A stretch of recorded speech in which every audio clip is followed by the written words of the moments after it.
Amém, queridos irmãos, chegamos à segunda-feira, terceira semana. Nessa terceira semana, o título geral é A Caminho de Jerusalém. O versículo Lucas 9:22, que diz: É necessário que o Filho do Homem sofra muitas coisas, seja rejeitado pelos anciãos, pelos principais sacerdotes e pelos escribas, seja morto e no terceiro dia ressuscite. Senhor Jesus, obrigado, Senhor, por mais um dia, por uma semana nova que se inicia, por mais uma oportunidade que o Senhor nos dá de te buscar, de negar a nós mesmos, de seguir o caminho que o Senhor seguiu, seguir o caminho que o Senhor tem para nós. Nesse dia, Senhor, nós queremos desfrutar de tudo que o Senhor é, das tuas riquezas, invocando o teu rico nome, o teu santo nome, o nome que está acima de todo nome, o nome que o Senhor nos deu como prova de que o Senhor é um conosco. Nós queremos exercitar o nosso espírito, tocar o Senhor, cada vez mais receber a tua graça. Somente por tua graça, por tua misericórdia, nós podemos ir adiante. Por teu espírito, por tua palavra, nós podemos realizar a tua obra. Na verdade, é o teu espírito, a tua palavra que realiza a tua obra. Nós somos meras ferramentas. Que essas ferramentas, Senhor, sejam ferramentas úteis na edificação da tua igreja, como pedras que vivem e não pedras de tropeço, que nós possamos realmente ser edificados até que a tua igreja gloriosa surja nesse universo. Obrigado, Senhor. Obrigado por todo o teu cuidado e obrigado por tudo que o Senhor fez até aqui. Jesus é o nosso Senhor. Muito bem, queridos irmãos, nesta terceira semana, o título geral é A Caminho de Jerusalém. O título da segunda-feira, Uma Viagem Necessária, ir para Jerusalém. Enquanto o Senhor caminhou na terra, irmãos, enquanto o Senhor começou, após ele começar o seu ministério, na verdade, ele pregou o evangelho por toda a região, principalmente ao redor de Jerusalém. Ele procurava os lugares que as pessoas não procuravam, ele procurava as ovelhas perdidas da casa de Israel, como muitas vezes nós vemos o próprio Senhor falando. Certa vez até um de seus parentes disse para o Senhor que ele tinha que fazer os milagres que ele fazia, mas na vista de todos, num lugar mais público, para que ele então ganhasse fama, fosse visto. Mas essa, irmãos, não era a vontade de Deus. Não era a vontade de Deus, irmãos. A vontade do Senhor não era ganhar fama, não era ser visto pelas pessoas. A vontade de Deus, irmãos, era libertar as pessoas do império das trevas, através da pregação do evangelho, através da chegada do reino dos céus. Então o Senhor, ele trilhava o caminho que muitos não queriam trilhar, andando em aldeias, andando em lugares que as pessoas não iam, mas que havia também muitas pessoas, e pessoas simples, mas pessoas que precisavam da salvação. Então nesse tempo, você não vê o Senhor indo até Jerusalém muitas vezes. Você não vê muitas menções. Agora chegou um momento em que o Senhor, ele manifestou, como nós lemos em Lucas 9:51, intrépida resolução de ir para Jerusalém. Por que isso? Porque o versículo diz dessa forma. Porque em Jerusalém, irmãos, a partir do momento que o Senhor fosse para Jerusalém, ele ia não para ser saudado, ele até foi, saudado como rei. Ele ia para morrer pelos nossos pecados. Ele ia pela vontade de Deus. E ali, irmãos, ele iria sofrer bastante. No Alimento Diário, na página 41, terceiro parágrafo, fala que havia 4 etapas que o Senhor precisava percorrer a partir do momento em que ele então falou, agora chegou a hora de ir para Jerusalém. O terceiro parágrafo diz, a festa da Páscoa se aproximava. Conforme o mandamento de Deus no Antigo Testamento, os judeus comemoravam 3 festas anuais, Páscoa, Pentecostes e Tabernáculos, nessa ordem. Assim, de acordo com a lei, todo varão israelita deveria ir a Jerusalém 3 vezes por ano. Por ser judeu, Jesus precisava comparecer à festa, e aqui começa a primeira etapa de sua jornada final, ir a Jerusalém. Chegando ali, a etapa seguinte seria enfrentar o sofrimento. Ele sofreu muitas coisas por parte dos anciãos, do povo e da religião judaica. Vencida a segunda etapa, viria a terceira, ser morto. Por fim, a quarta etapa, ressuscitar ao terceiro dia. Jesus não pulou nenhuma das etapas, mas enfrentou todas, conforme planejado pelo Pai. Semelhantemente, em nossa experiência, temos de passar por etapas e não podemos escapar de nenhuma delas. Muitos de nós querem experiência de ressurreição, sem passar pela experiência de morte. Mas não há como. Quem quiser ressurreição terá de morrer primeiro. Se adiarmos o processo de morte, adiaremos a ressurreição. Portanto, se o Senhor Jesus lhe mostrar que seu homem natural, o ego, a vida da alma independente, precisa morrer, morra, assim você experimentará mais cedo a ressurreição. Então vejamos, o Senhor ele tinha essas etapas para cumprir. E o Senhor ele não titubeou, irmãos. Ele não ficou pensando uma maneira para não fazer o que Deus havia lhe dado a fazer, mesmo sabendo o que lhe esperava. O versículo de Lucas diz que ele manifestou intrépida resolução. É a decisão. Esse é o caminho de Deus, então é esse o caminho que eu vou trilhar. E muitas vezes, irmãos, nos falta essa firmeza. Muitas vezes nós somos ainda muito relaxados com respeito à morte da nossa vida, da alma, do nosso ego. E aí nós vamos deixando, porque nós não queremos o sofrimento, irmãos.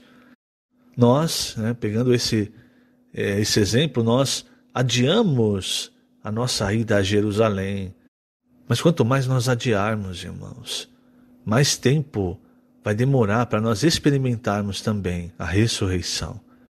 As pessoas precisam vermos no nosso rosto, na nossa face, a intrépida resolução de seguir o Senhor. Não pode haver dúvida nesse caminho. Muitas pessoas vão nos rejeitar porque nós decidimos seguir o Senhor. As pessoas vão zombar de nós. As pessoas alguns que nós considerávamos amigos vão se afastar. Mas esse é o caminho de Jerusalém, irmãos. Por favor, entendam esse contexto que eu estou aplicando. Quando você decide seguir o Senhor, por onde quer que Ele vá, lembre-se, em Apocalipse 14, essa é uma das características das primícias. Elas seguem o Cordeiro por onde quer que Ele vá. O caminho do Cordeiro, irmãos, passa por Jerusalém, leva até a cruz. Depois é a ressurreição e, por fim, o final é o Monte Sinai celestial, como nós vemos ali em Apocalipse 14. Agora, não dá para pegar um atalho, não dá para experimentar a ressurreição, o Monte Sião celestial, sem antes experimentar o caminho de Jerusalém, sem antes experimentar a cruz. E infelizmente, irmãos, nós vemos muito no meio cristão a cruz sendo ignorada. Vemos muito foco nas coisas materiais. Não, você tem que ser abençoado, você tem que conseguir isso, você tem que conseguir aquilo. Deus tem que te dar isso, Deus tem que te dar aquilo. Irmãos, o foco de Deus não está nas coisas materiais, o que não quer dizer que nós não podemos ter as coisas materiais. O que não quer dizer que Deus não possa nos dar as coisas materiais. Mas isso é o princípio do versículo de Mateus 6. Nós buscamos primeiro o reino e a sua justiça. As demais coisas, elas nos são acrescentadas. Quando Deus quer segundo a nossa necessidade. Mas quando nós desviamos o foco, irmãos, para buscar as demais coisas, às vezes a gente inverte o versículo, Busca as demais coisas achando que o reino e a justiça vai ser acrescentado, colocando em segundo plano. Mas esse aí não é o caminho de Jerusalém. Isso é tentar tomar atalhos. Não se engane, querido irmão, querida irmã. O caminho que o Senhor trilhou para a glória é o caminho que Ele deixou também para nós trilharmos.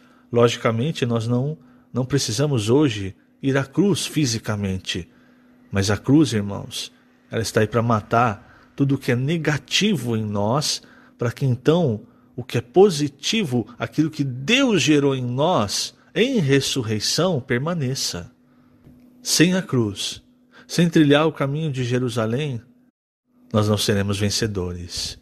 Então, sempre que você estiver numa situação em que você percebe, eu preciso negar minha vida da alma, eu preciso tomar a cruz, lembre-se, após a cruz é a terceira etapa que nós mencionamos. A primeira etapa é o caminho de Jerusalém. Depois ele sofreu muitas coisas nas mãos dos anciãos. Por fim, ele foi morto na cruz. A última etapa é a ressurreição. Lembre-se, a cruz não é a última etapa. A cruz é para matar tudo o que há de negativo.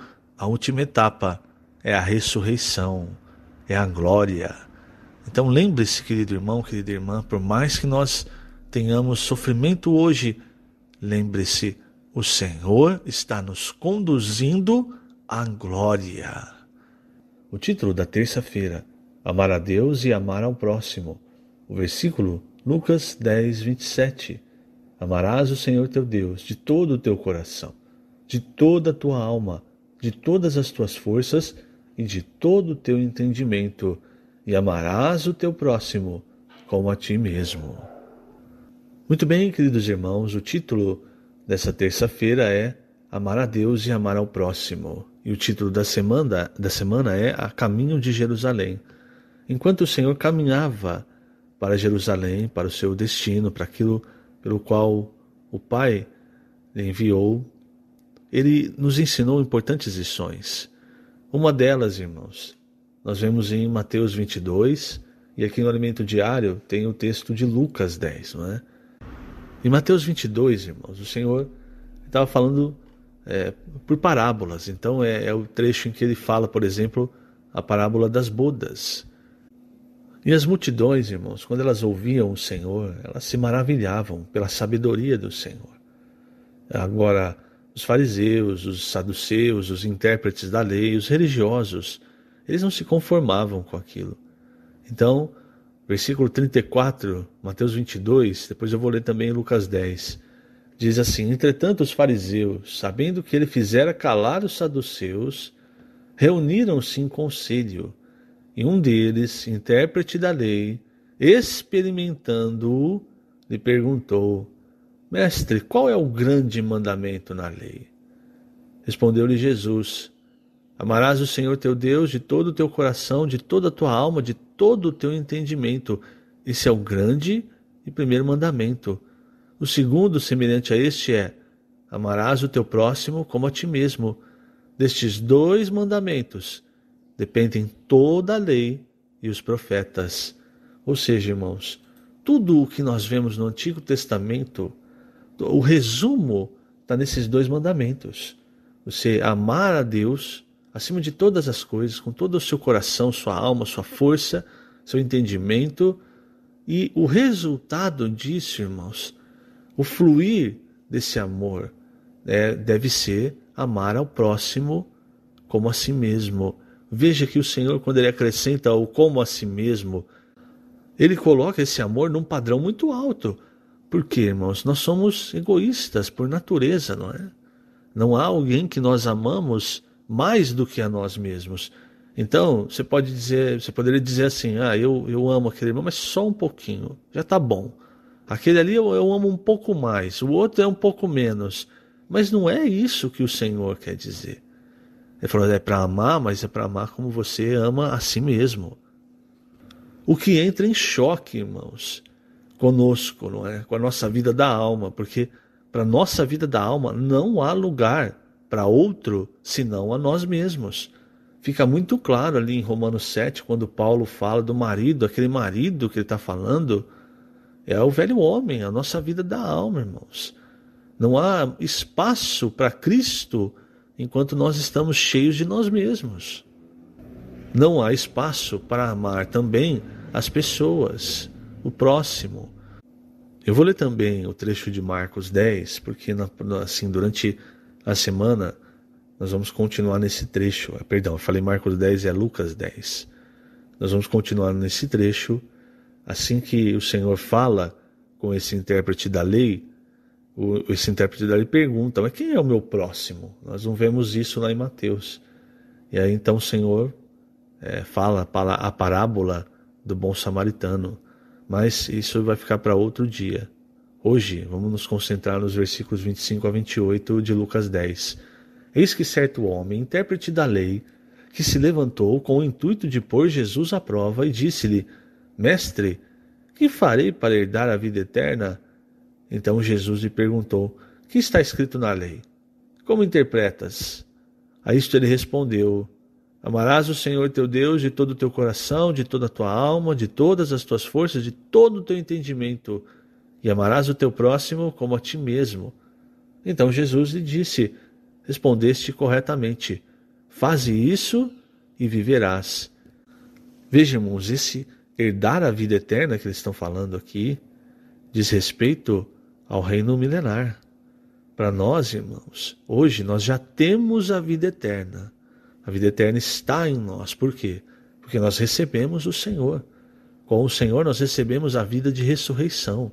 Mas, quando o Senhor voltar, irmãos, ainda nós vamos ser julgados no tribunal de Cristo para saber se nós vamos herdar a vida eterna, quer dizer, se nós vamos entrar no reino para reinar, ou se nós vamos estar ali naquele lugar onde vai haver disciplina, trevas e ranger de dentes.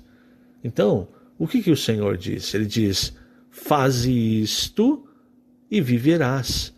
O que quer dizer que cumprir esses dois mandamentos hoje, principalmente hoje, irmãos, porque, como nós vimos lá em Mateus, o Senhor falou: desses dois mandamentos depende toda a lei e os profetas. Então, cumprir esses dois mandamentos não é uma questão simplesmente de observar a lei, não é nada disso. É entender a essência do que Deus é e do que Deus quer. Por quê? Porque Deus é amor, irmãos. E uma vez que nós tocamos em Deus, o amor de Deus flui, e aí deve fluir para as outras pessoas. Então, tentar amar as pessoas, amar o próximo, com o nosso amor, sempre vai dar choque. Nós não vamos conseguir. Mas, qual é o caminho? O caminho é ir até o Senhor.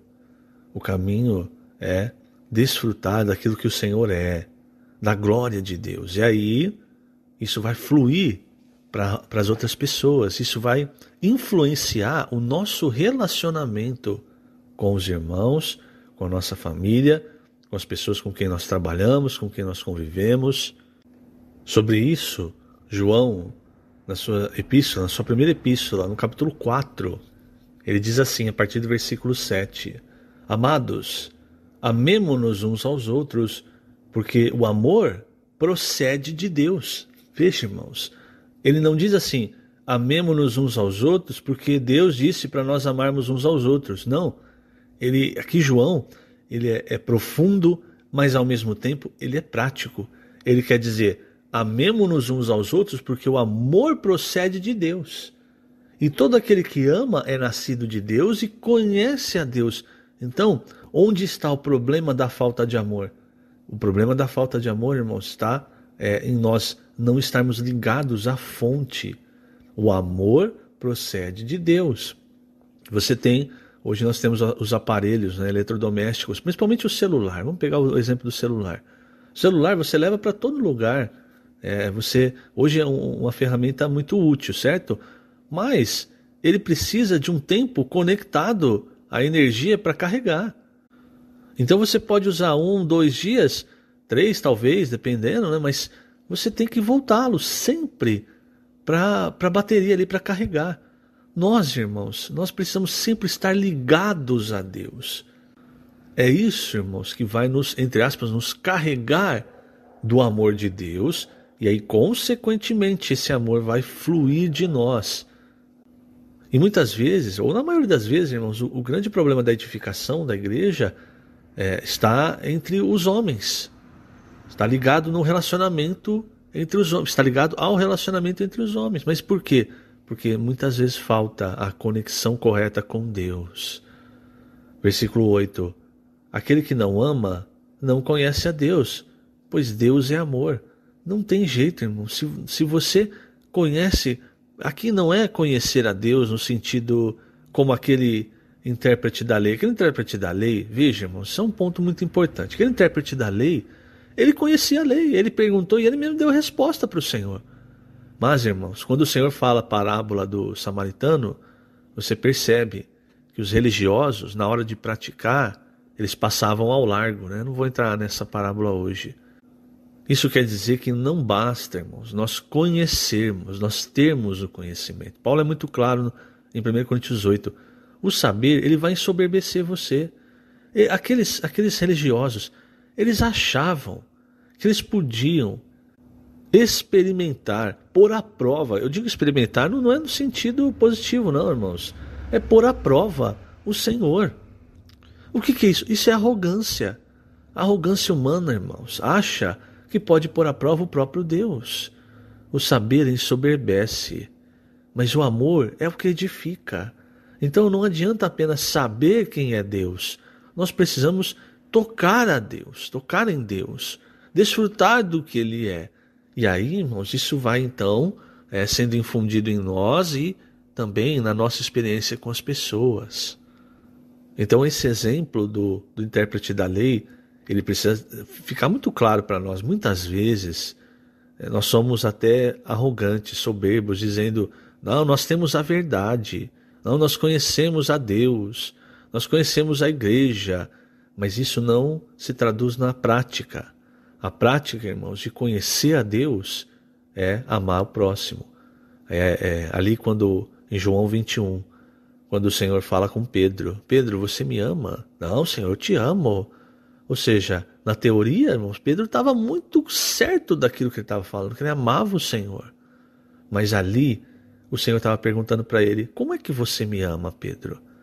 Você me ama com o ágape? Pedro não conseguia amar o Senhor com o ágape, porque ali era muito recente, irmãos, ainda. Ele ainda estava aprendendo a desfrutar a presença interior do Senhor, a presença invisível, o Espírito Santo. Depois, irmãos, eu acredito que Pedro entendeu o que o Senhor quis dizer, porque aí o Senhor diz, então: olha, cuida das minhas ovelhas, dos meus cordeiros, né? Apacenta, pastoreia. E o que o Senhor estava querendo dizer ali para Pedro? Você precisa me amar, mas não é com esse amor, o filéu, não é? Com esse amor humano. Não, você precisa aprender a me amar com o ágape. Por quê, irmãos? Porque o ágape, e aí João entendeu isso também, ele fala isso nas suas epístolas. O ágape, irmãos, é o amor que se entrega. Então esse é o nível de Deus. Nós estamos muito abaixo disso. Não tem nem palavra para descrever o quanto nós estamos abaixo disso. O quanto o nosso amor, mesmo o amor filéu, que é aquele amor... às vezes eu estou errando até na pronúncia. Se eu estiver errando na pronúncia, os irmãos me perdoem. Que é aquele amor humano assim, mais forte, né? Talvez não tão forte quanto o amor de uma mãe por um filho, mas é um amor assim entre irmãos, entre pessoas que realmente têm-se em consideração, amigos. É um amor assim elevado na experiência humana, mas esse amor ainda que Pedro considerava o Senhor é um amor assim muito raso. O que Deus quer, irmãos, é o ágape, e o ágape vem de Deus. Essa é a chave. É isso que Pedro foi entender depois, que para amar a Deus, ao Senhor, do jeito que o Senhor queria, porque não pense que o amar que o Senhor está falando aqui, o amar sobre todas as coisas, é com o seu amor egoísta, com o meu amor egoísta. Não, é com o ágape, porque o ágape vem de Deus. Deus é ágape. É isso que João diz aqui no versículo 8. E o ágape se entrega, irmãos. Deus se entregou por nós. Então, aquele samaritano, como nós vamos ver, irmãos, ele assumiu responsabilidade por aquela pessoa que estava toda quebrada ali, toda machucada. Isso é o ágape. Então, não ache que o que Deus quer é que você e eu, irmãos, nós nos esforcemos para amar, para depois falar assim: olha, é difícil amar aquele irmão, mas eu consegui. Não é isso. O que Deus quer é que nós estejamos ligados cada vez mais a Deus, e isso flua de nós para os irmãos, para o nosso próximo. É o que a página 44 diz, quando fala da trama da urdidura. Eu vou ler esses trechos, são trechos práticos, né, irmão? São exemplos práticos. Página 44, a partir do 2º parágrafo. Usemos a ilustração da produção de tecidos, que são compostos da urdidura, fios no sentido longitudinal, no sentido do comprimento, e da trama, fios no sentido transversal, no sentido da largura. Viver um relacionamento de amor com Deus é como o amor no sentido vertical ou longitudinal, como a urdidura. Entretanto, um tecido não é só feito de urdiduras, mas também de tramas. As tramas são tecidas no sentido horizontal ou transversal. Quando tece a vida cristã com urdiduras, o que significa amar primeiro a Deus, e também com tramas, o que significa o relacionamento entre os membros do corpo de Cristo, você tem um tecido forte, resistente, um relacionamento inabalável com Cristo e os irmãos. Dessa forma a igreja é edificada. Por conseguinte, é extremamente importante saber usar a trama, que é amar os irmãos. É comum alguns ficarem satisfeitos ao orar e ter comunhão com Deus, fechados no quarto, contudo têm dificuldade de amar os outros. Como isso é possível? No viver da igreja, se você entra em seu quarto e ora ao Senhor, você se enche da glória de Deus e seu rosto brilha por causa dessa glória. Se isso acontece, você não deveria também sair de seu quarto cheio de amor pelos irmãos, por seu próximo? Essa é uma advertência para nós. Temos de mudar nossa maneira de amar as pessoas, de amar os irmãos. Vamos amá-los como amamos a nós mesmos, para que haja edificação. E o título da quarta-feira: Quem é meu próximo? O versículo Lucas 10, 33. Certo samaritano que seguia o seu caminho, passou-lhe perto e, vendo-o, compadeceu-se dele. Muito bem, queridos irmãos, o título da quarta-feira, Quem é o meu próximo? Essa foi a pergunta que aquele intérprete da lei fez para o Senhor, quando o Senhor disse que o grande mandamento era amar a Deus acima de todas as coisas, de todo o coração, toda a alma, toda a força, e amar o próximo como a si mesmo. Nós sabemos, irmãos, amar o Senhor não é o problema. O grande problema, irmãos, é amar o próximo. Então, ontem nós vimos, para que eu ame o próximo corretamente, eu preciso primeiramente ir até o Senhor, pois o Senhor é a fonte do amor, é a origem do amor. Então não adianta eu simplesmente tomar esse mandamento como se faz na época da lei. Eu tenho que amar, então tá bom, então eu vou amar. Não é assim, irmãos, porque aí não funciona. Não cumpre o que Deus quer. Primeiramente, nós precisamos ir até o Senhor. Indo até o Senhor, que é o amor, Ele vai nos encher com o seu amor. Isso vai transbordar de nós. Aí sim, nós vamos poder amar o nosso próximo. E aí, esse intérprete da lei perguntou, versículo 28, Lucas 10, aliás, versículo 29. Ele, porém, querendo justificar-se, perguntou a Jesus, quem é meu próximo? E aí, irmãos, o Senhor então falou para ele a parábola do samaritano. Eu vou ler essa parábola aqui. É uma parábola conhecida, mas é uma parábola que nós precisamos refletir, irmãos. Veja só. Jesus prosseguiu dizendo, versículo 30, certo homem descia de Jerusalém para Jericó e veio a cair em mão de salteadores, os quais, depois de tudo lhe roubarem e lhe causarem muitos ferimentos, retiraram-se, deixando-o semi-morto. Primeiramente, irmãos, eu quero tocar nesse ponto aqui. O Senhor não desperdiça palavras, não é? Então, qual é o título dessa semana? É a caminho de Jerusalém. Ali em Jerusalém, irmãos, estava a vontade de Deus para o Senhor. E ali em Jerusalém também, irmãos, era onde o povo de Israel fazia as festas, não é? Deveria ir pelo menos algumas vezes por ano para adorar. Após a ressurreição do Senhor, o Senhor disse para que os discípulos não se ausentassem de Jerusalém até que eles recebessem o Espírito. E aí nós vemos em Lucas, se não me engano, Lucas 22, 2 discípulos saindo de Jerusalém e indo no caminho para Emaús. Ou seja, o que eles estavam fazendo? Eles estavam indo num caminho contrário ao caminho determinado por Deus. Todas as vezes que nós vamos num caminho contrário ao determinado por Deus, irmãos, todas as vezes que nós escolhemos o caminho, a porta larga, o caminho espaçoso, a grande chance de nós encontrarmos os salteadores. O que nós vemos, e aqui eu não estou falando de uma forma física, estou falando de uma forma espiritual, né? Um exemplo. Aqui nós vemos que Jerusalém, ir para Jerusalém era o caminho, era a vontade de Deus para o Senhor. Mas para fazer isso, irmãos, ele precisava negar a sua vida da alma, porque ele sabia que em Jerusalém ele ia encontrar muitas coisas ruins. Do mesmo modo, irmãos, Deus tem um caminho para nós. O caminho para nós passa por negar nós mesmos. Não ache que nós vamos conseguir seguir ao Senhor sem tomar, entre aspas, o caminho de Jerusalém. Ou seja, sem passar pela morte, sem passar pela cruz. Mas muitas vezes o que nós fazemos é tomar outro caminho. Nós descemos de Jerusalém, por exemplo, para Jericó. E é muitas vezes, irmãos, quando nós fazemos essa travessia contrária, que nós então caímos nas mãos de salteadores. Esses salteadores, irmãos, eles representam o império das trevas, Satanás, os demônios, os anjos caídos. Paulo, ele é muito claro em Efésios, a nossa luta não é contra a carne e o sangue, a nossa luta é contra os principados e potestades.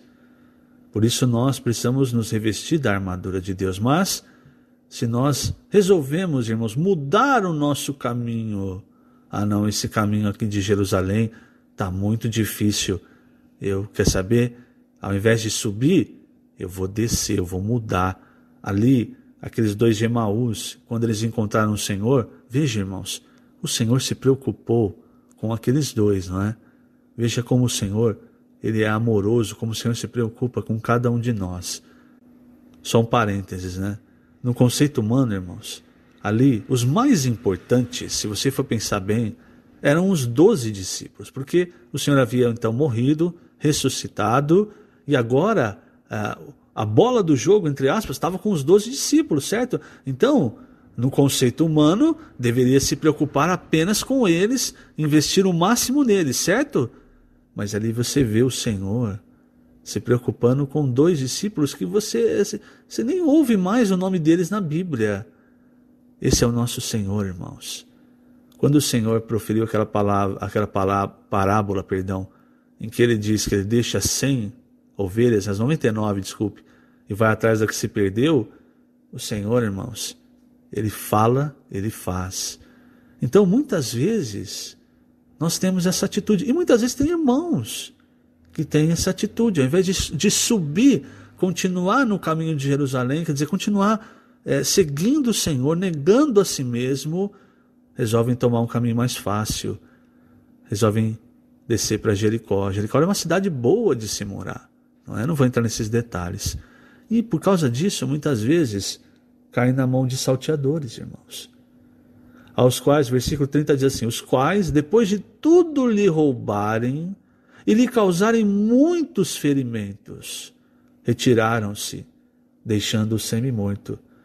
Essa parábola, ela não se aplica só a não cristãos, a incrédulos, porque o mundo fez isso com as pessoas. Mas, irmãos, se nós hoje escolhermos um caminho contrário ao caminho da vontade de Deus, nós também, irmãos, vamos passar por essa situação, nós vamos ser roubados, nós vamos ser espancados e vamos ser deixados semi-mortos. O que o Senhor fala em João 11? Que o ladrão, o salteador, não é? O salteador é um ladrão. Ele vem para quê? Para roubar, para matar, para destruir, irmãos. Aí, veja só agora, a partir de agora, irmãos, esse ponto é muito importante. Por quê? O Senhor, ele é aquele que fala e ele cumpre o que ele fala. Ele é extremamente prático. Para ele não tem esse negócio de ensinar e não fazer. Mas aí, ele começa a citar agora, nessa parábola, a visão, e preste bastante atenção, a visão de Deus a respeito da religião e do religioso. A religião, ela está preocupada com o exterior, mas ela não está preocupada com o interior. Então aqui, veja só, O versículo 31 diz assim: casualmente descia um sacerdote por aquele mesmo caminho, e vendo-o, passou de largo. O sacerdote é alguém que deveria ser responsável por levar as pessoas até Deus. Mas aqui, ele passou de largo, quer dizer, ele fingiu que não estava vendo aquela pessoa naquela situação. Semelhantemente, um levita descia por aquele lugar e vendo-o, também passou de largo. Então, irmãos, essa aqui é a visão que Deus tem a respeito da religião. Não é uma história que o Senhor Jesus tirou de algum lugar, é a visão de Deus a respeito da religião.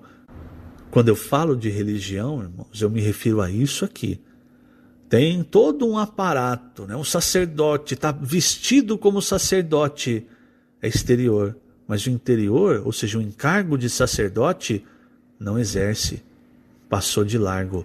O levita, a mesma coisa, tem responsabilidade, tem a fama do levita, o cargo do levita, mas também, na hora que precisou, passou de largo. Isso, irmãos, é a religião. Ela encapa, não é, o exterior, mas o interior é como um sepulcro caiado, irmãos. Nós não podemos ser assim. Nós precisamos, irmãos, tocar o Senhor, porque aí o Senhor é ao contrário, Ele quer transformar de dentro para fora. Quando nós tocamos o Senhor, irmãos, nós nos compadecemos das pessoas. Aí versículo 33, certo samaritano, veja só, irmãos, vocês sabem, né, os judeus, principalmente os religiosos, eles tinham muito preconceito contra os samaritanos, porque na época da divisão, né, a tribo do norte, com as 10 tribos, a tribo do sul, com Israel, o Judá e Benjamim, depois virou só a tribo de Judá, enfim. Quando eles foram, então, cativos pela Síria, houve muita mistura. Então, o povo de Israel, os judeus, na verdade, eles consideravam que os samaritanos não eram povo de Israel legítimo, por causa dessa mistura que houve. Então, eles desprezavam os samaritanos. Por isso você vê em João 4, o Senhor dando atenção àquela mulher samaritana. Essa é a razão do que ela fala para o Senhor sobre a questão religiosa. Onde se deve adorar? Nesse monte, naquele monte? É tudo questão de religião, irmãos. Deus está preocupado com o espírito e com a verdade. Então, voltando aqui, né? Certo samaritano que seguiu o seu caminho, passou-lhe perto e vendo-o, compadeceu-se dele. Sabe, irmãos, isso aqui é o resultado de nós estarmos no caminho de Deus, de nós estarmos buscando o Senhor de forma real. É isso que eu quero tocar, porque mesmo na vida da igreja, irmãos, nós podemos ainda fazer da vida da igreja uma religião, sermos religiosos, proferir belas palavras, mas ainda assim passar ao largo de quem precisa. Isso é algo que todos nós, irmãos, precisamos experimentar. Todos nós, não é um ou outro. Todos nós, irmãos, podemos encaixar na experiência negativa e podemos também na experiência positiva. Essa questão do posso orar com você é fazer o serviço do samaritano. E esse samaritano, na verdade, irmãos, ele representa o próprio Senhor, certo? E chegando-se, pensou-lhe os ferimentos, aplicando-lhes óleo e vinho, e colocando-o sobre o seu próprio animal, levou-o para uma hospedaria e tratou dele. Veja que no 33, esse samaritano, ele passou perto, ele viu e ele se compadeceu. Falta muitas vezes isso, irmãos, nós estarmos mais perto das pessoas. Porque aí nós vamos ver a situação das pessoas e vamos nos compadecer delas. Quando nós estamos muito longe, só presos nas nossas coisas, nós agimos como sacerdote, como levita. Não, isso não é problema meu. Eu vou seguir o meu caminho. Se nós tocamos o Senhor, lembre-se do que nós falamos ontem. Se nós tocamos a fonte do amor, nós nunca vamos conseguir passar de largo. nós vamos cada vez mais nos aproximar das pessoas e cada vez mais nos compadecer delas. Eu não vou tocar, vou deixar para outro dia, nessa questão aqui do vinho, do óleo e da hospedaria. Para finalizar, eu gostaria de ler na página 46 o quarto parágrafo. Veja só. Tanto o sacerdote quanto o levita são religiosos. O Senhor quis mostrar-nos que o relacionamento entre as pessoas estava tão frio que aqueles religiosos, cuja função era ajudar os outros, não se importavam com os feridos e necessitados que encontravam durante a jornada. Pelo contrário, passaram de largo sem se preocupar com aquele homem semimorto. Irmãos, o que o Senhor falou para Pedro, ele disse: Pedro, tu me amas? Aí Pedro respondeu: não, Senhor, é claro que eu te amo, né? Você quer testar mesmo o seu amor pelo Senhor? Cuida, né? Apacenta os cordeiros, pastoreia as ovelhas. É isso, irmãos. Porque se nós estamos ligados ao Senhor, quando nós percebermos uma situação em que alguém foi espancado ou caiu na mão de salteadores, nós não vamos passar de largo, irmãos. Mas se nós estivermos apenas, se formos apenas religiosos, nós vamos nos importar mais conosco, não é? Aquele levita, o sacerdote, não vou cuidar disso, eu vou cuidar da minha vida, das minhas coisas. Mas estava ali, tinha o cargo, não é? Tinha o cargo de sacerdote, o exterior, o cargo de levita, o exterior. Então, Deus não se preocupa com o exterior. Deus se preocupa, irmãos, com o nosso interior. E a obra de Deus é a partir do nosso espírito até o nosso exterior. Quando Deus começa a trabalhar, irmãos, Ele trabalha dentro e até o exterior da pessoa muda. Mas a religião ela só consegue mudar o exterior. Então amanhã nós vamos ver um pouco mais sobre essa parábola. Por enquanto, lembre-se, irmãos, esse ponto aqui também é muito importante. Não saia do caminho que Deus traçou para você. Talvez você ache: eu vou por um caminho melhor, eu vou conseguir algo melhor, eu vou para um lugar melhor.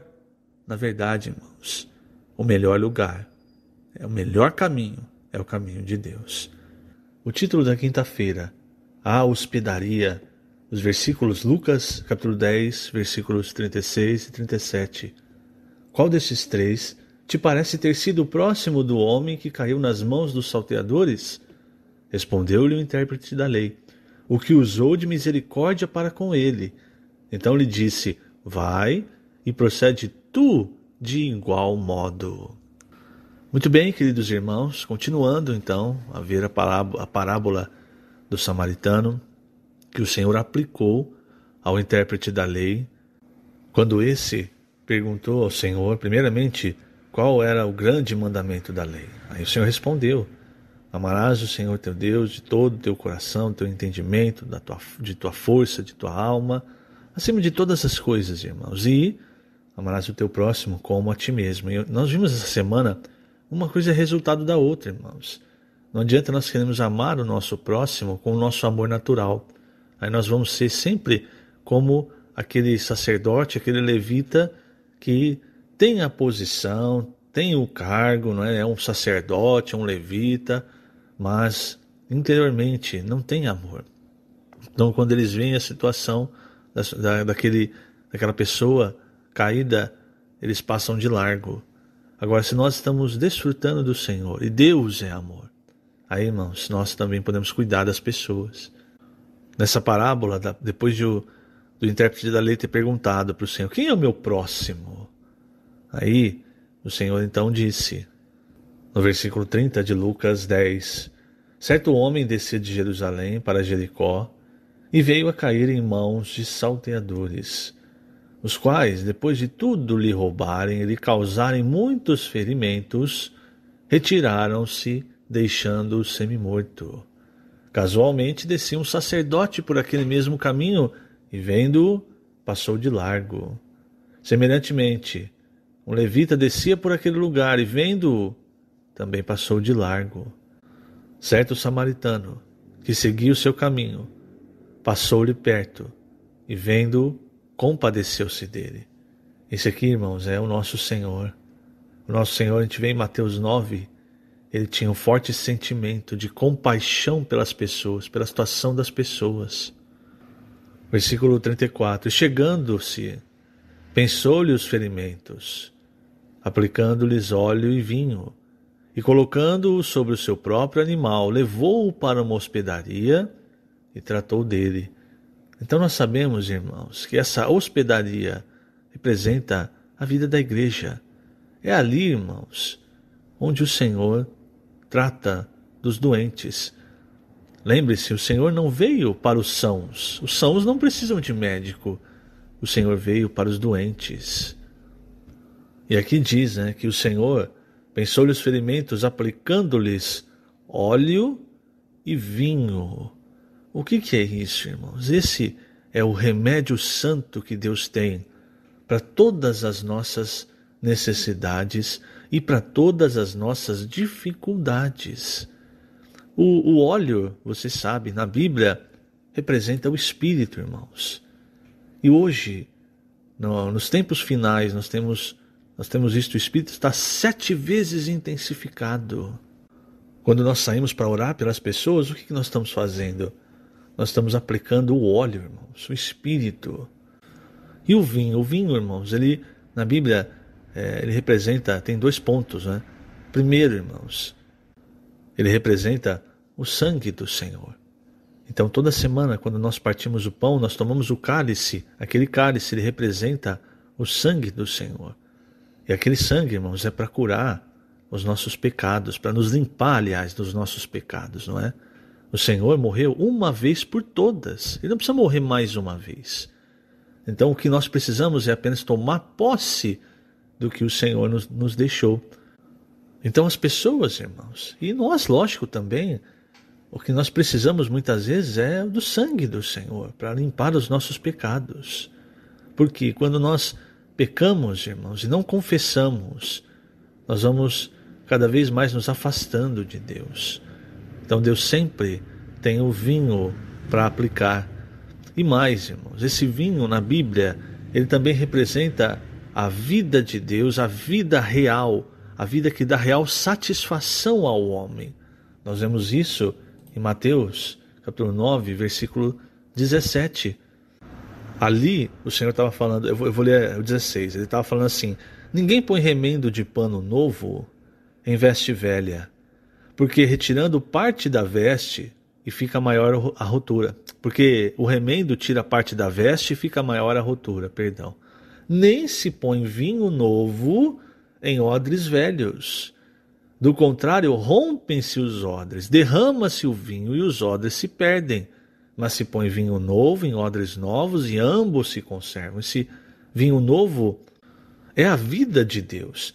Você não pode colocar a vida de Deus num odre antigo, numa pessoa que não foi regenerada. Então, irmãos, quando o Espírito entrou, nós renascemos e aí nós também recebemos a vida de Deus. Essa vida nos fez odres novos. E agora sim, nós podemos receber esse vinho novo, aí não vai se romper.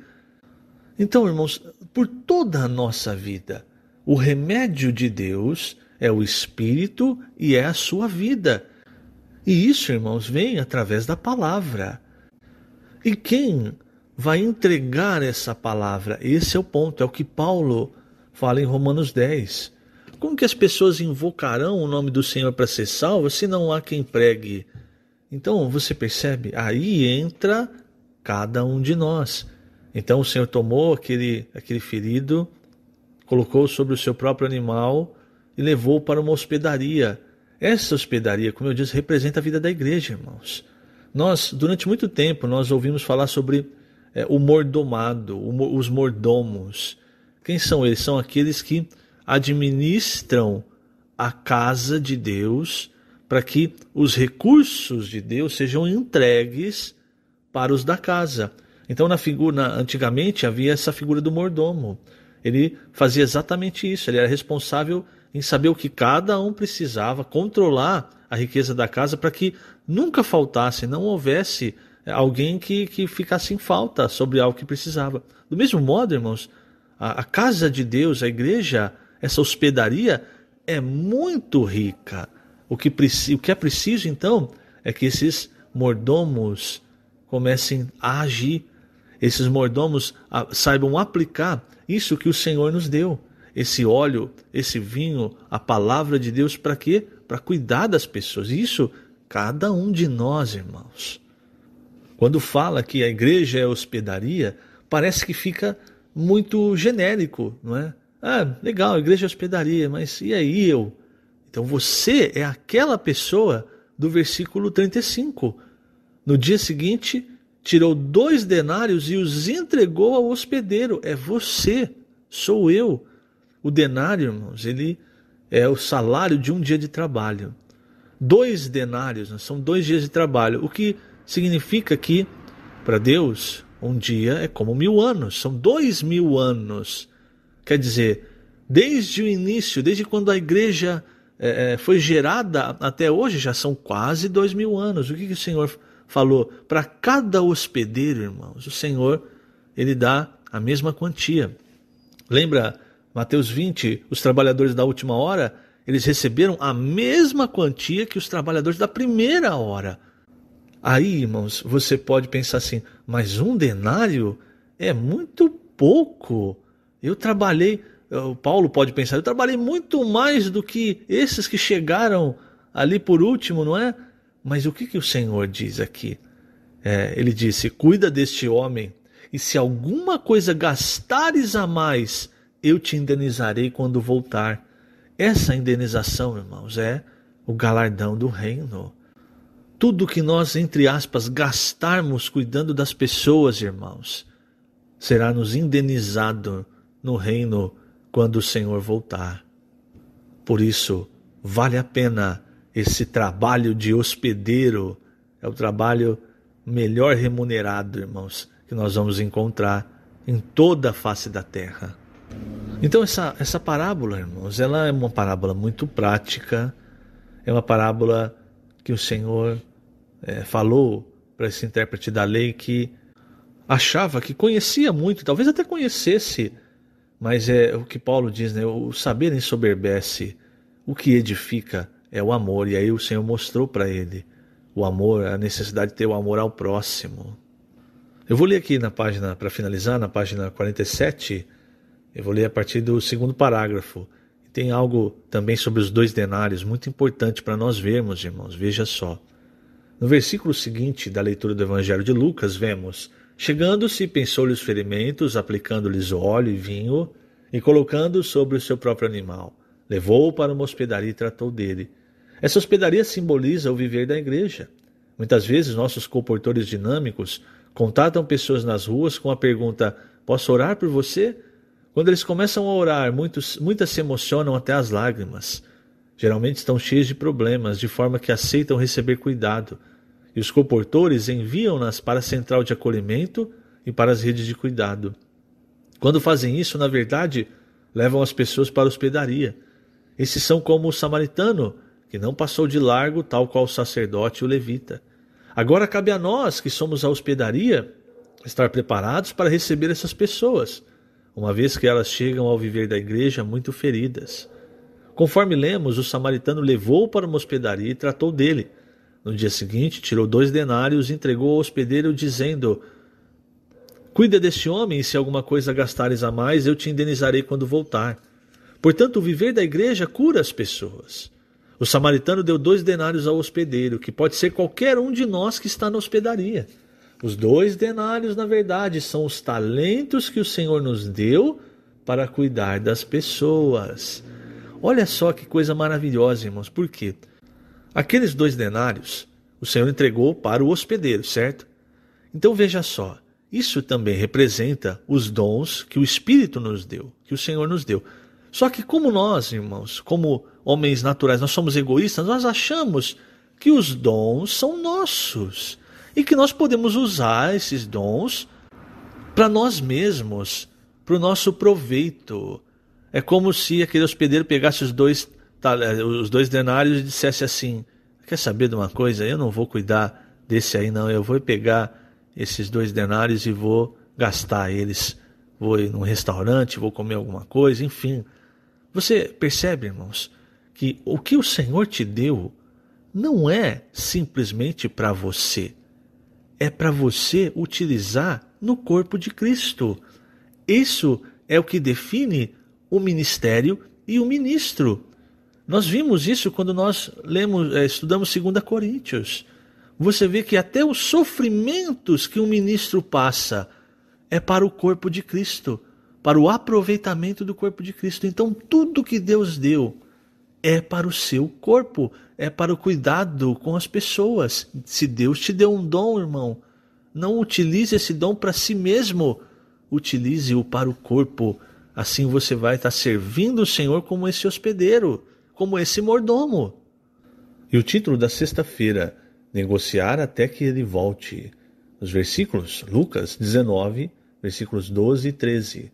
Certo homem nobre partiu para uma terra distante, com o fim de tomar posse de um reino e voltar. Chamou 10 servos seus, confiou-lhe 10 minas e disse-lhes: negociai até que eu volte. Muito bem, queridos irmãos, o título hoje, negociar até que ele volte. Então, nós estamos nessa semana vendo o que o Senhor fez enquanto caminhava para Jerusalém, pois nós sabemos que esse caminho de Jerusalém, na verdade, irmãos, espiritualmente falando, é o caminho que hoje Deus tem para nós. É um caminho que inclui a cruz, inclui negar a nós mesmos. É exatamente o que o Senhor falou para o apóstolo Pedro. Na verdade, falou para todos os apóstolos, em Mateus 16, falou para nós: quem quiser vir após mim, a si mesmo se negue, tome a sua cruz e siga-me. Então esse é o caminho de Jerusalém. É isso que o Senhor fez o tempo todo enquanto esteve aqui. Ele seguiu exatamente aquilo que o Pai havia ordenado, o caminho do Pai para ele. Ontem, então, nós vimos a parábola do samaritano. E hoje, irmãos, nós vamos até Lucas 19.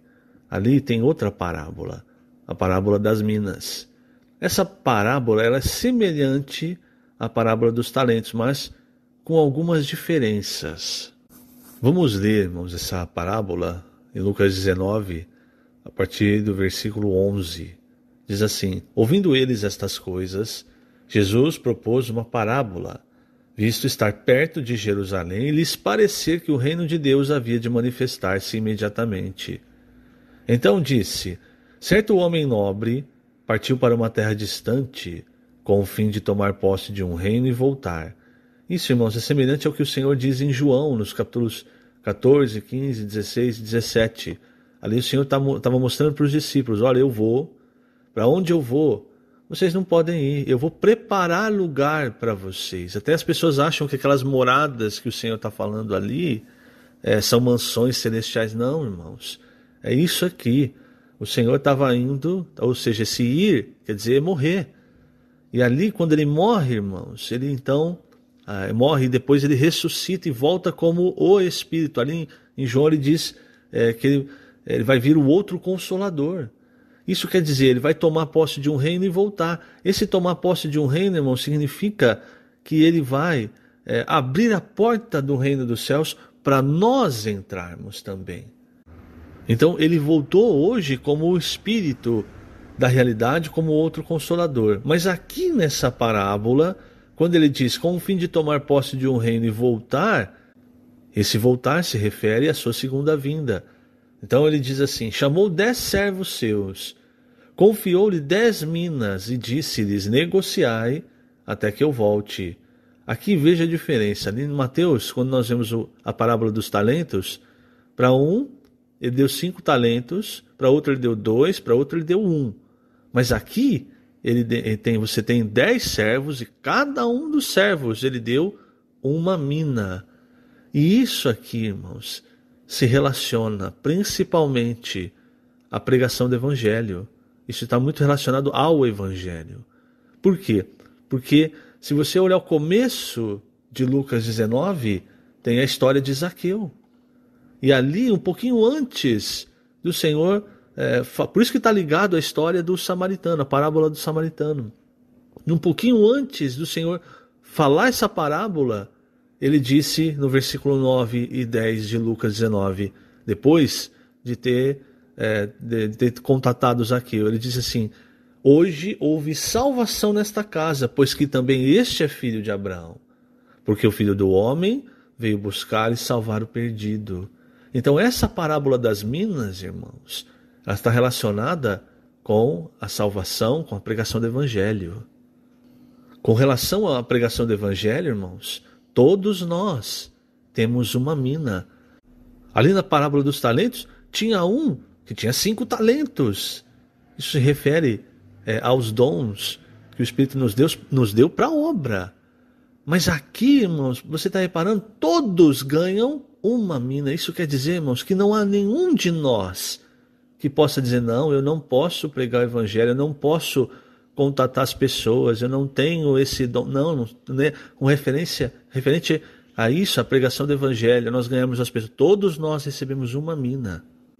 Vamos continuar e ver o que acontece. Versículo 14, mas os seus concidadãos o odiavam e enviaram após ele uma embaixada, dizendo: não queremos que este reine sobre nós. Quando ele voltou, depois de haver tomado posse do reino, mandou chamar os servos, a quem dera o dinheiro, a fim de saber que negócio cada um teria conseguido. Compareceu o primeiro e disse: Senhor, a tua mina, uma mina, rendeu 10. Respondeu-lhe o Senhor: muito bem, servo bom, porque foste fiel no pouco, terás autoridade sobre 10 cidades. O que é isso? Isso aqui, irmãos, é no reino. Então, no reino vai haver, os vencedores vão reinar sobre as cidades. Vai haver as nações, os judeus serão os sacerdotes, e os vencedores, irmãos, serão os reis. Eles vão reinar com Cristo. E aqui você vê, deixa isso bem claro. Terás autoridade sobre 10 cidades. Por quê? Porque aquilo que o Senhor deu para ele... É importante nós entendermos, o negócio de Deus, irmãos, são as pessoas, certo? Eu falo negócio no sentido de assim, a gente entender, porque aqui o Senhor está falando de uma parábola e está falando do dinheiro, não é? Então, ele está falando de investir uma mina e essa mina render 10. O que Deus está preocupado? Ele está preocupado com as pessoas. Por isso, irmãos, nós precisamos investir aquilo que o Senhor nos deu em ganhar pessoas também. Versículo 18. Veio o segundo dizendo: Senhor, a tua mina rendeu 5. Veja, são 10 servos. Cada um uma mina. O primeiro rendeu 10. O segundo rendeu 5. Aí este disse: terás autoridade sobre 5 cidades. Veio então outro dizendo: eis aqui, Senhor. Agora olha só, irmãos, isso aqui é que não pode acontecer conosco. Eis aqui, Senhor, a tua mina, que eu guardei embrulhada num lenço, pois tive medo de ti, que és homem rigoroso. Tiras o que não puseste e ceifas o que não semeaste. Veja que aqui, irmãos, a desculpa é parecida com aquela de Mateus. Isso aqui, irmãos, não pode acontecer conosco. Não guarde aquilo que o Senhor te deu num lenço. Não dê desculpa. Às vezes a gente se engana a nós mesmos. Na verdade, a primeira pessoa que nós enganamos é a nós mesmos. Veja a resposta do Senhor.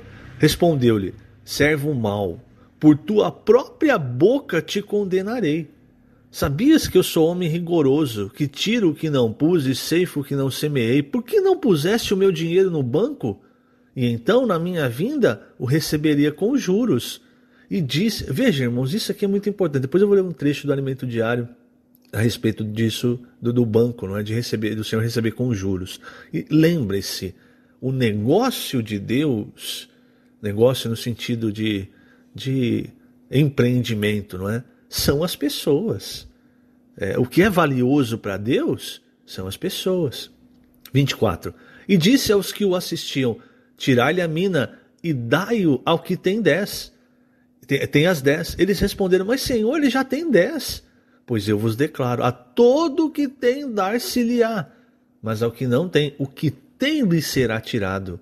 Quanto porém a esses meus inimigos, que não quiseram que eu reinasse sobre eles, trazei-os aqui e executai-os na minha presença. E dito isso, prosseguiu Jesus, subindo para Jerusalém. Quer dizer, irmãos, no caminho de Jerusalém, nós precisamos aprender a negociar nossa mina, a aprender a ganhar as pessoas, a pregar o Evangelho. Página 50, segundo parágrafo, veja só, que trecho rico. Recebemos o Espírito e agora devemos aprender a negociar as minas que ele nos deu. Caso você não saiba como fazer isso, coloque suas minas no banco espiritual, que é o viver da igreja, onde há as ferramentas adequadas para facilitar a negociação.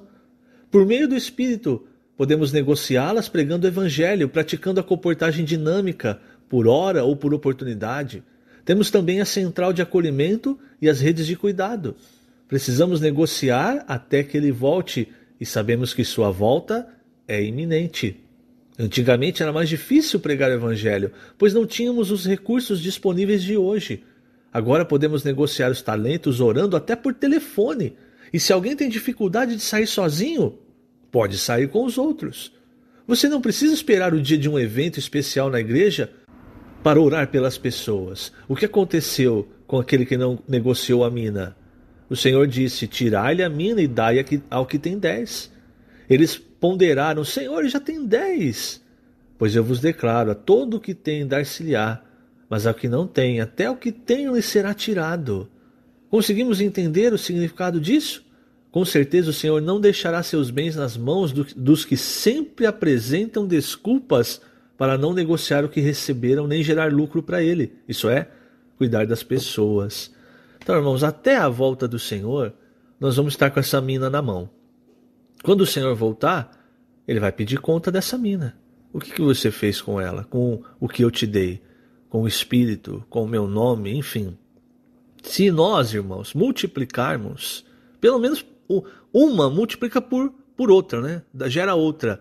É provável, irmãos, que, como o Senhor falou para esses outros, fosse fiel no pouco, agora você vai ter autoridade sobre tantas cidades. Agora, se nós dermos a desculpa: ah, Senhor, eu não tive tempo. Ah, eu estava ocupado cuidando disso, cuidando daquilo. Aí, irmãos, aqui não fala, né? Não é tão específico, mas ali em Mateus, na parábola dos talentos, fala: nós vamos ser amarrados e lançados para um lugar onde haverá choro e ranger de dentes. Aqui, na parábola dos talentos, tem uma característica: aquele de um talento e esse que não negociou a mina, os dois são chamados de servo mau, ali ainda é acrescentado negligente. Então não sejamos, irmãos, servos maus e negligentes. Se nós não conseguimos, temos o banco espiritual, temos a igreja para nos ajudar. O que nós não podemos é enterrar o nosso talento, é esconder a nossa mina. O título do sábado: a entrada de Jesus em Jerusalém. E o versículo, Mateus capítulo 21, versículo 9, parte B, parte final. Hosana ao filho de Davi, bendito o que vem em nome do Senhor, hosana nas maiores alturas. Muito bem, queridos irmãos, então, o título do sábado, a entrada de Jesus em Jerusalém. Eu vou ler aqui, irmãos, capítulo 21 de Mateus, os primeiros versículos, que nos mostram a entrada do Senhor em Jerusalém. Quando se aproximaram de Jerusalém e chegaram a Betfagé, ao Monte das Oliveiras, enviou Jesus 2 discípulos, dizendo-lhes: ide à aldeia que aí está diante de vós, e logo achareis presa uma jumenta e com ela um jumentinho. Desprendei-a e trazei-mos. E se alguém vos disser alguma coisa, respondei-lhe que o Senhor precisa deles, e logo os enviará. Ora, isso aconteceu para se cumprir o que foi dito por intermédio do profeta: dizei à filha de Sião: eis aí, te vem o teu rei, humilde, montado em um jumento, num jumentinho, cria de animal de carga. Isso aqui, irmãos, é a profecia de Zacarias, né, com respeito ao Senhor, Zacarias 9:9. O Senhor, ele cumpriu todas as profecias do Antigo Testamento. Nenhuma, irmãos, passou. O Senhor, ele tinha muita atenção com relação à palavra de Deus, com relação às profecias do Antigo Testamento. E o fato de o Senhor entrar montado, como nós vamos ver na sequência dos versículos, montado num jumento, isso mostra a humildade do Senhor. Por quê? Veja, eu vou ler aqui na página 51 o terceiro parágrafo. O texto de Mateus continua assim: Isso aconteceu para se cumprir o que foi dito por intermédio do profeta. Dizei à filha de Sião: Eis aí te vem o teu rei, humilde, montado em jumento, num jumentinho, cria de animal de carga. Geralmente, quando um novo rei era coroado, realizava-se um cortejo para apresentá-lo. E o rei coroado não montava em um jumento, mas em animais elegantes, como mulas ou cavalos, conforme foi com Salomão e com Mordecai. Contudo, o Senhor Jesus, como rei humilde, entrou montado em um jumento, um animal de carga desprezado. Esse é o cumprimento da profecia a respeito do rei Jesus. Ou seja, irmãos, em todos os momentos, o Senhor ensinou a humildade. Esse era um momento em que o Senhor seria aclamado, o Senhor sabia disso. Mas ainda assim, veja só, irmãos, até quando ele estava sendo aclamado pelas multidões, pelas pessoas, ele mostrava humildade, irmãos. Vamos continuar lendo em Mateus 21, agora o versículo 6. Indo os discípulos, e tendo feito como Jesus lhe ordenara, trouxeram a jumenta e o jumentinho. Então puseram em cima deles as suas vestes, e sobre elas Jesus montou. Quer dizer, do jeito que o Senhor havia falado, eles fizeram e aconteceu. Irmão, se nós seguirmos a palavra, aquilo que o Senhor falou acontece. Nós estamos ouvindo tanto sobre o fim, não é? Mas ainda há muitos cristãos que duvidam que o Senhor vai voltar, que duvidam das palavras da Bíblia. Tem cristãos, lideranças cristãs, que querem até mudar a Bíblia, porque dizem que a Bíblia é muito antiga, que a Bíblia tem uma linguagem antiga, um pensamento antigo. Veja, irmãos, isso é heresia. Tudo que foi falado vai se cumprir. O que nós precisamos, irmãos, é ser como esse animal de carga, esse jumento que leva o Senhor. Ou seja, nós, irmãos, fomos chamados para trazer o Senhor de volta, para cumprir o objetivo de Deus. Somos a última geração, irmãos. Vamos continuar, versículo 8. E a maior parte da multidão estendeu suas vestes pelo caminho, e outros cortavam ramos de árvores, espalhando-os pela estrada.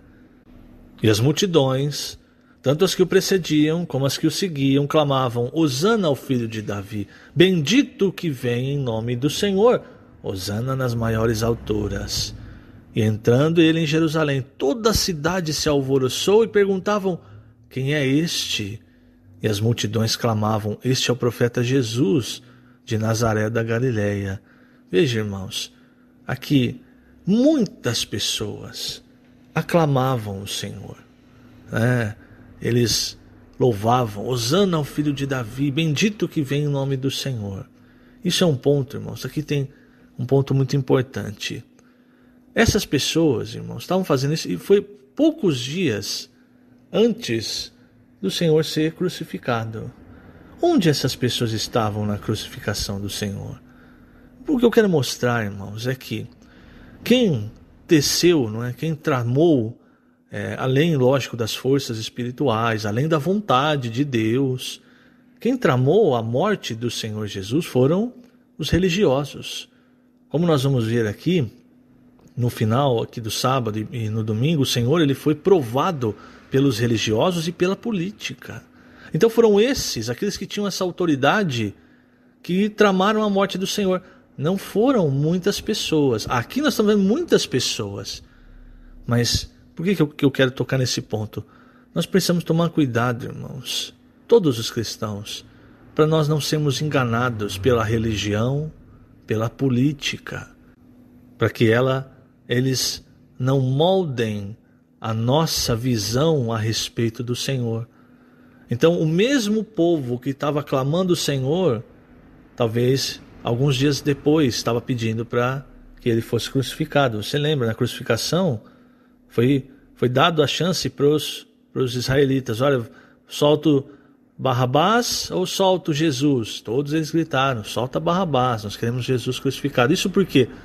Porque a opinião da religião, da política prevaleceu, enganando a opinião do povo. Na verdade eu digo opinião, mas é a visão do povo a respeito do Senhor. E havia também aqui em Jerusalém aqueles que perguntavam: quem é esse? Então há, irmãos, no mundo os que não sabem quem é o Senhor. Mas há no mundo aqueles que sabem, eu digo os cristãos, né? Aqueles que sabem quem é o Senhor. E também há aqueles que ficam no meio do caminho. Quando perguntavam: quem é esse que as multidões estão clamando?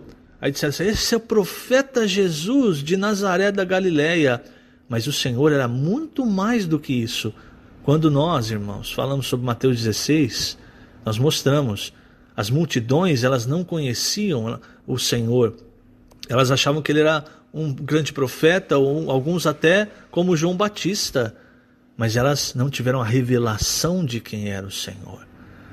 Pedro teve essa revelação direta do Pai. Ele era o Cristo, o Filho do Deus. E vocês acham, irmãos, que se eles soubessem que esse não era um profeta como outros do Antigo Testamento, mas esse era o Cristo, o Filho do Deus vivo, você acha que elas concordariam com a crucificação do Senhor? Eu repito, irmãos, eu estou excluindo agora a questão espiritual, mostrando a visão do povo, como o povo foi enganado. Nós não podemos ser enganados pela religião, pela política e pela nossa falta de visão. E a única maneira de nós não sermos enganados, irmãos, é nós recebemos revelação do próprio Deus. É mediante essa revelação, irmãos, que a igreja é edificada. Então o Pai revelou o seu mistério, que é Cristo. E aí Cristo revelou o seu mistério, que é a igreja. Então a igreja, irmãos, ela só é edificada quando nós temos essa revelação. Senão, nós vamos ficar perdidos, achando: Jesus é um profeta. Jesus veio para me curar. Deus, ele é para eu atingir as minhas necessidades. Há muito isso no meio cristão. Não, você é filho de Deus, você tem que ter isso, ter aquilo. Você está vendo, irmãos, é o foco errado. É a visão errada. Se Deus quiser me dar algo, Ele vai me dar. Se Ele não quiser me dar, ainda assim, irmãos, Ele é o Senhor e nós seguimos a edificação da igreja. Esse é o foco. Mas aqui você vê muitas pessoas aclamando o Senhor, mas quantos tinham a visão correta de quem era o Senhor? E quantos poucos dias depois, se deixaram enganar e talvez estivessem aclamando o Senhor, mas depois estavam pedindo a crucificação. Então temos que tomar cuidado, irmão. Satanás é muito sutil, tem muitas armas. E, infelizmente hoje a religião é usada por Satanás para enganar, para nos tirar a visão, a política, enfim. Por que eu estou citando isso? Porque assim que o Senhor entrou em Jerusalém, ele começou então a ser examinado. Ele foi testado pela religião, pela política. Eu vou ler um trecho aqui do Alimento Diário. Por quê? Porque ele, como João disse, ele é o Cordeiro de Deus que tira o pecado do mundo. O Cordeiro que o povo de Israel, no Egito, comeu, né, na primeira Páscoa. E depois saiu esse Cordeiro, irmãos. Ele tinha que ter sido examinado porque não podia ter defeito. O Senhor foi examinado, foi provado e ninguém encontrou defeito nele. A política, a religião, o povo. Veja só, página 52, último parágrafo. Primeiramente, ele foi examinado pelos sacerdotes e pelos anciãos de seu povo quanto à sua autoridade de ensinar. Esse trecho está em Mateus 21, versículos 23 a 27. Uma vez aprovado, foi examinado pelos fariseus e herodianos, que o interrogaram acerca de pagar ou não tributo a César. Isso está no capítulo 22, versículos 15 a 22. Para realizar essa prova, a religião, representada pelos fariseus, e a política, representada pelo rei Herodes, uniram-se na tentativa de encontrar alguma falha em Jesus. Contudo, Jesus foi aprovado sem ressalvas quando lhes disse: dai, pois, a César o que é de César, e a Deus o que é de Deus. Admirados, eles deixaram o Senhor em paz e foram embora. Depois disso, Jesus foi examinado pela terceira e quarta vezes, conforme veremos amanhã. Então vamos ver o domingo. Domingo o título é: o Senhor Jesus foi provado e aprovado. Mateus 22, 29 é o versículo. Respondeu-lhes Jesus: errais, não conhecendo as Escrituras, nem o poder de Deus. Eu acho que aqui é interessante, irmãos, nós lemos, esses trechos que eu mencionei, em que Jesus foi examinado. Primeiramente, pelos sacerdotes e pelos anciãos, Mateus 21, eu vou ler a partir do versículo 23. Tendo Jesus chegado ao templo, estando já ensinando, acercaram-se dele os principais sacerdotes e os anciãos do povo, perguntando: com que autoridade fazes estas coisas? E quem te deu essa autoridade? E Jesus lhe respondeu: eu também vos farei uma pergunta.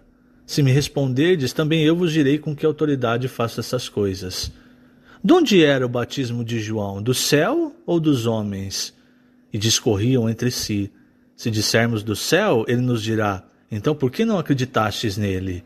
E se dissermos dos homens, é para temer o povo, porque todos consideram João como profeta. Então responderam a Jesus: não sabemos. Olha só, foi dissimulado, né? Não sei, isso aqui é religião, é assim, irmãos. Não sabemos. E ele, por sua vez, nem eu vos digo com que autoridade faço essas coisas. O Senhor sempre deixava, irmãos, os religiosos, os políticos, enfim, os saduceus, os fariseus, sem palavras. Veja o outro trecho, Mateus 22, 15 a 22. Então, retirando-se os fariseus, consultaram entre si como o surpreenderiam em alguma palavra. E enviaram-lhe discípulos juntamente com os herodianos para dizer-lhe: Mestre, sabemos que és verdadeiro e que ensinas o caminho de Deus, de acordo com a verdade. Veja, irmãos, isso é hipocrisia. Como é que, se eles crescem nisso que eles estavam falando, eles não tentariam surpreender o Senhor em alguma palavra?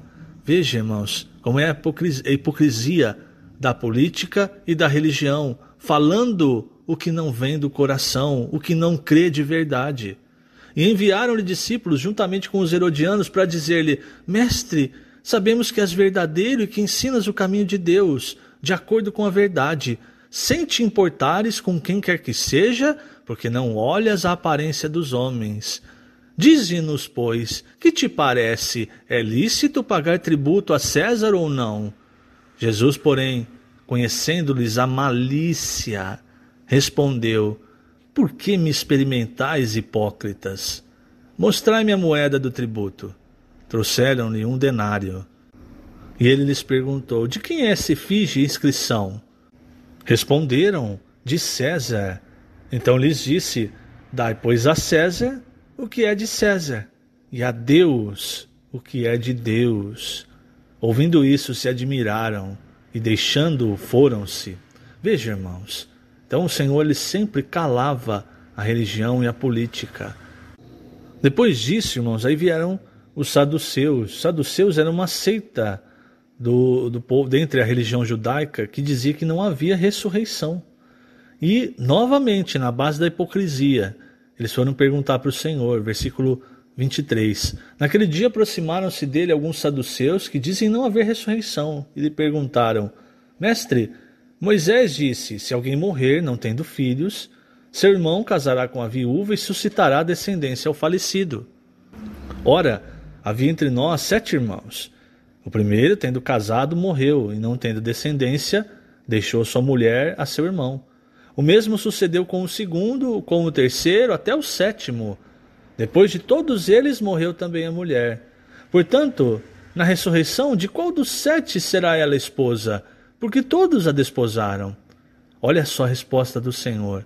Respondeu-lhes Jesus: errais, não conhecendo as Escrituras, nem o poder de Deus. Então, irmãos, isso é algo para nós também.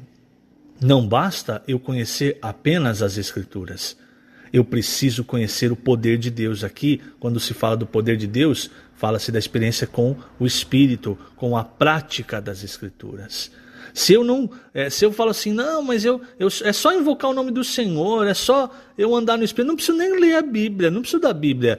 Eu também estou errando. Por quê? Porque eu não estou conhecendo as Escrituras. O melhor exemplo disso aqui, irmãos, é o que acontece no nascimento de Jesus. Porque ali, na história dos magos, né, que vieram seguindo a estrela, irmãos, representa o poder de Deus, certo? Se você tem a estrela, então você está seguindo a estrela, mas não tem a revelação da Bíblia, você pode causar um desastre, como aconteceu. Eles foram parar em Jerusalém, ali em Jerusalém, eles começaram a perguntar onde, porque eles perderam o sinal da estrela, não sei nem se eu posso falar dessa forma, e aí eles foram perguntar onde que vai nascer onde que vai nascer o Cristo, enfim. E aí disseram, apontaram, ó, nas escrituras diz, ele vai nascer em tal lugar.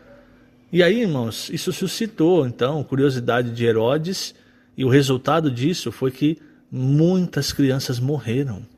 Se você conhece a Escritura, e se você experimenta o poder de Deus, aí você está alinhado. Os religiosos, eles conheciam as Escrituras, eles indicaram para aqueles magos onde o Senhor nasceria. Mas também, irmãos, nenhum deles foi até lá, nenhum quis saber se aquilo estava acontecendo de fato. Então, irmãos, é o que eu disse, nós precisamos aprender a conhecer as Escrituras e o poder de Deus, ter experiências com o Senhor. Quando nós saímos para orar com as pessoas, nós saímos baseado na palavra que temos recebido.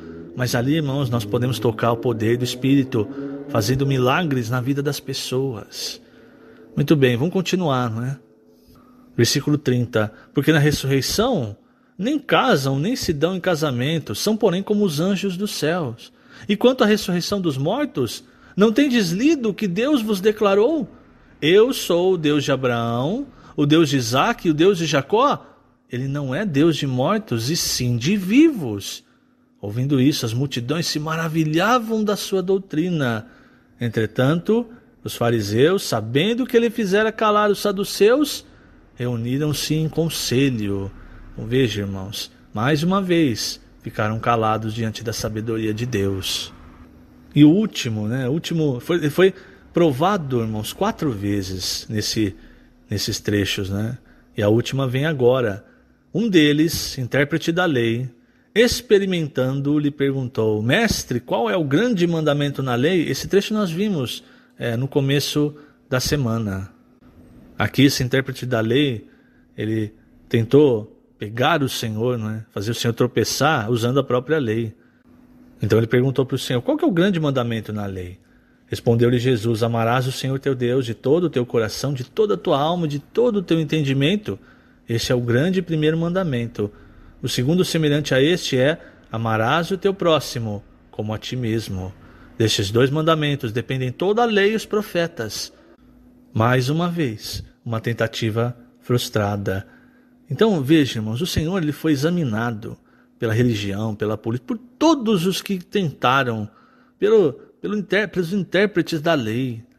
E o Senhor, irmãos, ele saiu de todas essas tentativas, assim, todos esses exames, perfeito. Não havia defeito no Senhor. Eles não acharam defeito no Senhor. Eu vou terminar aqui na página 54, lendo o penúltimo e o último parágrafo. Aqueles homens questionaram o Senhor para prová-lo sobre diversos assuntos, montando armadilhas para fazê-lo falhar. Mas em sua sabedoria, Jesus deu respostas a todas as indagações. Contudo, nenhum deles soube responder a seus questionamentos. Isso mostra que, embora acreditassem ser conhecedores das Escrituras, não conseguiram discernir que Jesus era o Cristo, o Messias. Nosso Senhor Jesus Cristo emudeceu todos os religiosos, foi examinado de todas as formas possíveis e foi aprovado como Cordeiro sem defeito e digno de ser imolado por todos nós. Aleluia! Tudo isso, irmãos, estava previsto no Antigo Testamento, que o Senhor seria examinado, a forma como o Senhor entrou em Jerusalém, e tudo o Senhor cumpriu perfeitamente, o que nos mostra que se nós seguirmos a palavra, irmãos, aquilo que o Senhor falou vai acontecer. Não tenha dúvida, não deixe Satanás colocar dúvida, tirar a base da sua fé. Vamos seguir adiante, irmãos. Nós estamos muito próximos da volta do Senhor, muito próximos de receber o galardão. Por isso, vamos seguir firmes, cumprindo a palavra que o Senhor tem nos dado, experimentando, aprendendo das Escrituras, mas também experimentando o poder de Deus, seguindo a palavra profética, seguindo aquilo que o Senhor, o caminho que o Senhor tem nos mostrado. Lembre-se, irmãos, o caminho de Jerusalém é o caminho que o Senhor tomou, porque era o caminho que Deus indicou. E o Senhor deixou muito claro para nós. Se alguém quer vir após mim, a si mesmo se negue, tome a sua cruz e aí siga-me. Então esse caminho é o caminho determinado por Deus para o Senhor, que venceu, e para nós, irmãos, que lutamos para ser vencedores. Que o Senhor te abençoe grandemente nesse dia. Lembrando, estamos colocando essas gravações na página www.igrejaemribeirãopreto.net.br/alimento-diário. Jesus é o Senhor.